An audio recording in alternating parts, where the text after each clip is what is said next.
Hey guys, welcome back to Man Interest 1-1. This is your boy Cuba Libre Uno Uno. And man, has it been a long time. Good Lord, 2016 finally over. We're going to try to start 2017 in the right way, get some videos out there. Seems like the last few of my videos have been videos talking about how long it's been and that I am going to do something, and then I fall off, procrastinate. Yada, yada, yada. We've been there before. To give an excuse, though, I really did not anticipate how much work a PhD program is. Yep, that sounds like a pretty new move. I was riding high on my confidence after I graduated with my master's this past June. And I was like, oh, a PhD, a little bit more studying, a little bit more research. How hard can it be? And Jesus Christ, I got smacked over the head with some of those assignments, and it was definitely a lot harder than I anticipated. But hey, if it wasn't hard, it wouldn't be worth a goal to strive for. So, got a couple of weeks off before the next semester begins. I'm going to try to get back into the habit of posting videos to make it part of my daily routine, even if only a handful of people watch them. Just because it's good for the creative process, I think, to do some video editing and some conversation and talking, even if I'm just talking to myself half the time. I think it's good for the creative process. Trying to be a complete person for the 2017. So that's that. That's why I have been AFK for so long, and what I intend to do. Gameplay you see in the background is some Rainbow Six. Now that is on the console. If you can tell, the graphics look like shit compared to the PC version, but that's all right. I'm having fun again playing the game. Have the season pass for season 2. It's enjoyable. Obviously, it's not the same as the PC. The controls on the PC are a lot better. And we'll go over some. I'll do a little pro and con versus if anybody's out there that had it on the PC and is thinking about picking it up for some reason on the console, or vice versa. You had it on the console last year, and now you want to get yourself a brand new PC and that 1080 NVIDIA GeForce card. You're trying to say, is it worth it, or are there other things to know the difference? Obviously, on the PC, you're going to get better graphics. Hands down, graphics on the PC are going to be cutting edge. The latest gen, and so and the consoles can't do that. The consoles, you have to wait for a new console to come out. Yeah, pretty much that's it. On the PC, you get mod support. Now, I don't think there's any mod support for Rainbow Six on the PC specifically, but for most games that you buy, if there's a mod community, it's going to be for the PC. I think there's some games on the console. I think I started playing Fallout 4 on console on the PS4 yesterday. I thought I saw an option there for some mod support, but you're not going to get anything like you're going to get in the PC community. If you're thinking about a gaming PC, what you get is customization, right? It's going to be nice. You're going to be able to customize that PC exactly to how you want it. You get to decide how much RAM you want to put in there, how fast that RAM's going to be. You want to put in a bleeding edge card, a 1080, you can make that choice and get that done. Or if you want to go to a mid-range or a budget card, you can do that. It's very customizable to how you like it. You want to get a huge tower, you go for it.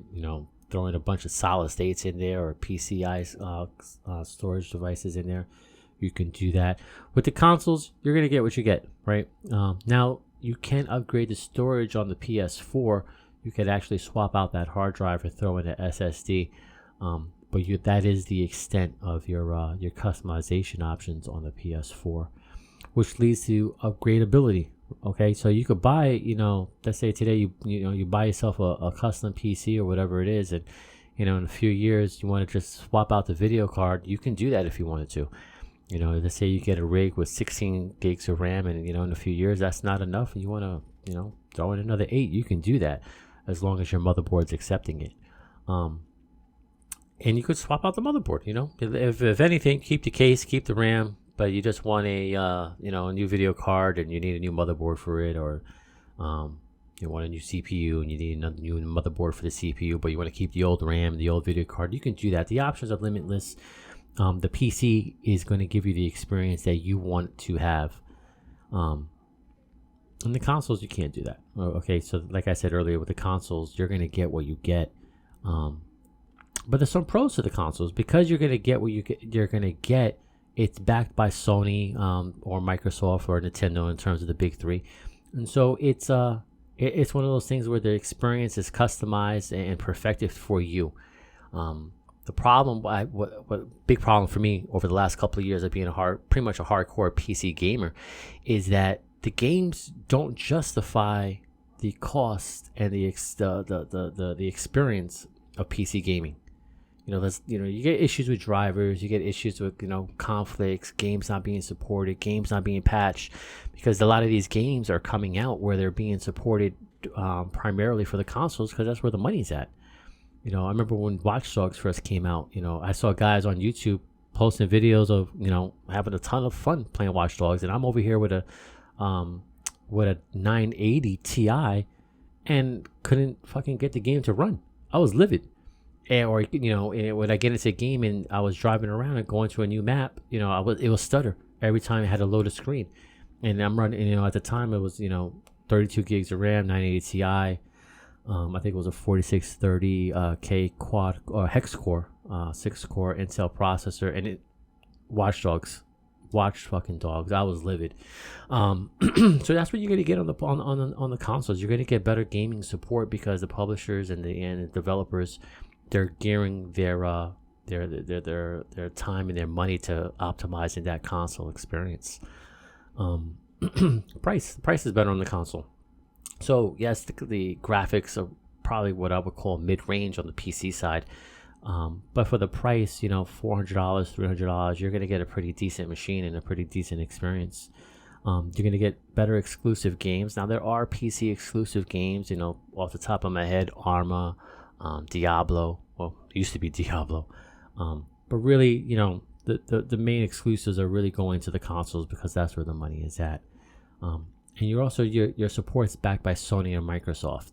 So whenever you are having an issue, you have a warranty, you have somebody to go to, or if you're having an issue with the game, there's somebody there. You have almost like a big brother watching over you to make sure that your experience is what it should be on the consoles. In the PC land, you really don't have any recourse. I mean, I guess you could say Steam has stepped up lately. I saw some things where games have come out. For example, the last Batman game, where it was such an abomination of a launch, where Steam stepped in there and was providing refunds. But that's pretty much the extent of it. Steam doesn't have the power to go to the developers and say, hey, you got to fix this, and patch this, and we're going to verify that the patch is working, et cetera, before we release it out to the PC community. You get that at Sony and Microsoft. You get that quality assurance from those two big companies. And probably the biggest thing for me is that multi-platform games they really are made to work on the console first, and then on the PC, the PC next, which blows my mind. But we've seen it over and over and over again where games have come out, played well on the console, and just completely struggle on the PC. Graphics being downgraded, patches that they hit the consoles and fix things first, which you would think on the PC it would be easier to fix, but part of the problem is there's so many different configurations on the PC. I think it becomes difficult for the developers to fix problems right away, versus on the console land. Everyone on the PS4 is pretty much rocking the same PS4. Now I know the PS4 Pro just came out, so that might cause some problems, but I don't expect it to. On Xbox land, everything's the same. Every Xbox One owner runs pretty much the same Xbox One. So overall, though, I don't regret going back to the PS4, getting rid of the PC. I'm enjoying it. Yeah, it was a little annoying buying some games over again, but it's simple, it's easy. I don't want to get addicted to gaming. Like I said, doing this PhD studies takes a lot of time, and so I don't plan on falling into that trap again, but I also like to game. So for this channel, if you guys want to watch, I will keep posting some Rainbow Six footage, maybe some Fallout 4 footage as I play it, if there's something worth posting. But really want to use this more as a social commentary, talk about things that are going on in the tech world and gaming world. I do plan on doing some more tech reviews, buying a new laptop at the end of the month, maybe some new headsets, some new toys. I'll try not to get too carried away like I did last year, but definitely still talk about other things that are out there as well. And so that is going to be just about it. I appreciate you guys watching. Whoever does watch and listening, I definitely could use some feedback of what I could do better. What went right or what went wrong. And that is about it. This is Man Interest 11, and I am out.